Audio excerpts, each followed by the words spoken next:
Welcome to the InfoWars Nightly News. It is Tuesday, September 2nd, 2014, and I'm Leanne McAdoo. Here's what's coming up tonight. Tonight, ISIS claims beheading of another journalist. Then, the border is wide open as a terror attack is imminent. And the secrets behind the celebrity sex hack. That's next on the InfoWars Nightly News. All you had to do was get into the cloud, search by their names, find their accounts, and download it. ISIS has reportedly released a video showing the second beheading of a U.S. hostage, journalist Steven Sotloff. The video reportedly warns the government to back off from the evil alliance of America against the Islamic State. The video ends threatening the life of British journalist captive David Haines.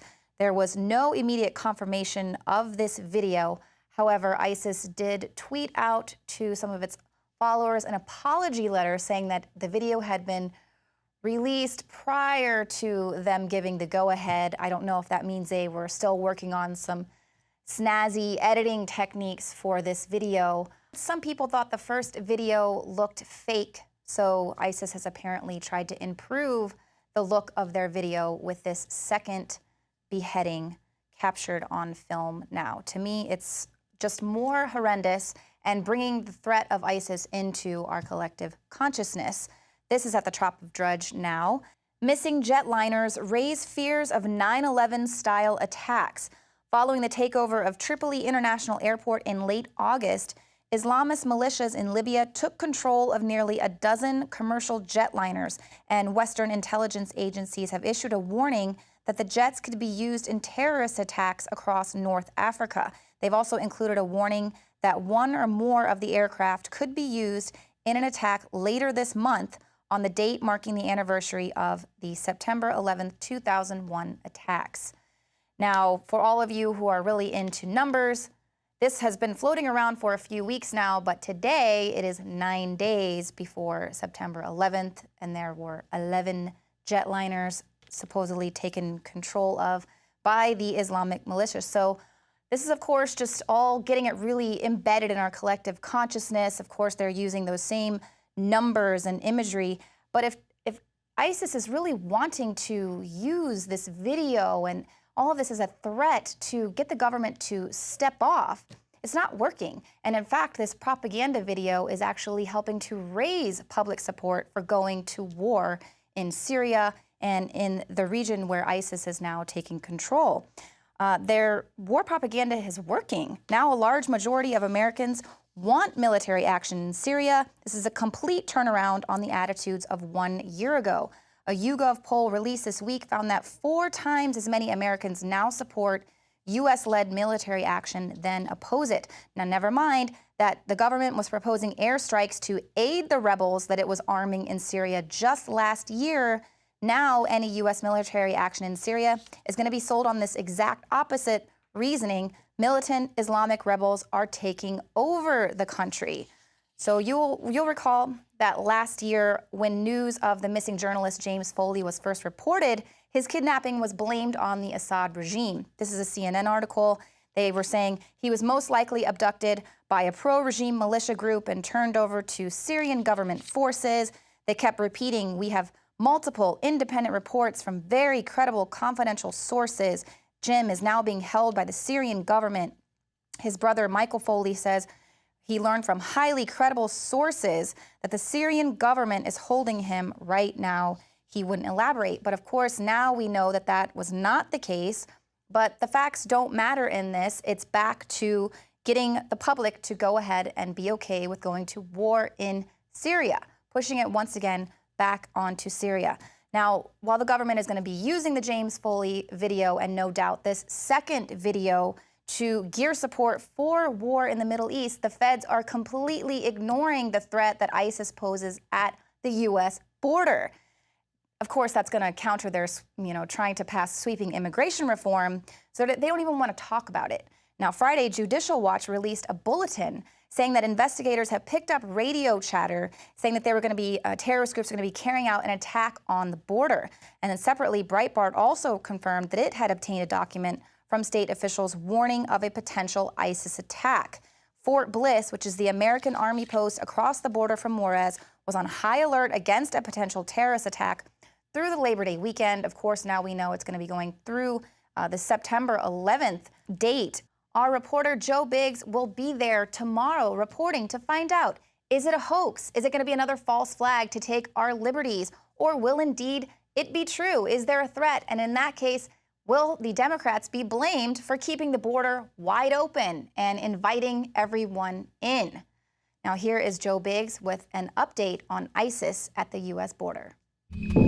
I'm Joe Biggs with Infowars.com, bringing you more updates about U.S.-backed ISIS terrorist group who is now currently operating a certain part of them in Juarez, Mexico. Now, at the end of last week, I talked about how there could be a threat to Fort Bliss because it's in El Paso, right across from Juarez, where this ISIS threat is. To confirm, over the weekend, they did lock down most of the gates. They left open two main gates, the Biggs Gate and the Sergeant Major Gate. And what happened was they only allow people DOD cards, the CAT cards that you get from the Army to come on base. They denied civilian access to those gates, and all vehicles were subject to random search. So anybody going through could get pulled over, mirrors under the car, dogs coming through, because they are taking that threat seriously at Fort Bliss. But right now, a new publication, it's an online magazine by Al-Qaeda called Palestine Betrayal of the Guilty Conscience Al-Malahim. It talks about how you can build a car bomb, how to make IEDs, and it mentions a couple targets. It talks about the Georgia Military College, the U.S. Air Force Academy in Colorado Springs, Las Vegas, and once again, Times Square. So these guys aren't playing around. They are really being active. They're trying to get on American soil and start hitting targets. It's a big threat. But the biggest thing to remember, though, is like I've said before, this is a U.S.-backed terrorist group. We funded Al-Qaeda. Look what happened to them. These guys we've trained as well. And with our special forces, with MI6, with military special forces. So, you know, what is our end game for this? What is our government trying to do? You know, another thing that's funny as well, over the weekend, we let one of our compounds in Libya get taken over by an Islamic militant group. And they turned it into a pool party. Someone from the Associated Press walked by and actually filmed it. These guys are jumping off of the second balcony into the pool, doing flips. Looked like a spring break video. You know, right now, the government's hyping up this whole, we're going to be under attack, we're going to be under attack. Meanwhile, they're just letting them take places like this. They're not trying to stop it. You know, our borders are left wide open. Who's going to stop them from coming in when we have all the people pulled away who are supposed to protect it? What is the government trying to do with this? But stay tuned. Over the time, we're going to continue bringing you updates as they happen. I'm going to head to El Paso and see what's going on with the situation down there with ISIS and the threat at our southern borders. Once again, I'm Joe Biggs with Infowars.com. City of Austin tap water versus filtered City of Austin tap water. I can taste dirt in it. God knows what's in this. This has an aftertaste. Tastes like Austin water? Yeah, it does. Ugh. These people just sampled City of Austin tap water straight from the faucet. Next, we had them try a sample of tap water filtered through the ProPure G2.0 filtration system. High quality H2O.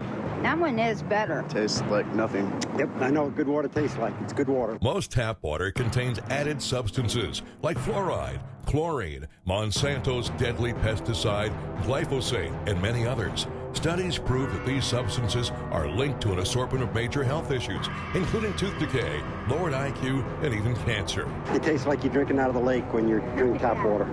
Yeah, it has that processed flavor to it. The ProPure G2.0 filtration system removes these deadly substances and many more, leaving only fresh-tasting, deliciously clean water. Okay, this is very tasty. It's good water. Refreshing. It's good. Go to InfoWarsStore.com today. Use promo code WATER and save 10% off your ProPure purchase. Again, that's InfoWarsStore.com or call 1-888-253-3139.